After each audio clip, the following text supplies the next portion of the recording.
बिस्मिल्लाहिर्रहमानिर्रहीम। आज एक इंतहाई अहम और आम पेश आने वाला सवाल है कि मुफ्ती साहब, मैं नमाज़ पढ़ने के लिए मस्जिद में दाखिल हुआ तो मैंने देखा इमाम साहब अत्तहियातो सूरत में बैठे हैं। मैंने समझा कि शायद सलाम फेरने वाले होंगे। मैं फ़ौरन इमाम साहब के साथ शरीक हो गया। तो जैसे ही मैं अत्तहियातो पढ़ने के लिए बैठा तो इमाम साहब फ़ौरन खड़े हुए।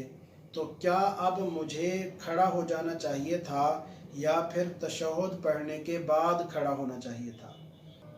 आपने इस सवाल में ये ज़िक्र नहीं किया कि इमाम साहब जब खड़े हुए तो आप तशहुद पढ़ना शुरू कर चुके थे या अभी आप बैठने ही लगे थे, तशहुद शुरू नहीं किया था तो इमाम साहब खड़े हो गए। अगर आपने तशहुद शुरू नहीं किया था तो फिर आप भी इमाम साहब के साथ खड़े हो जाते और बाकी नमाज सारी इमाम साहब के साथ पढ़ते। और अगर आपने तशहुद शुरू कर लिया था, शुरू कर लेने के बाद इमाम साहब खड़े हुए तो फिर तशहुद का पूरा करना आप पर वाजिब था।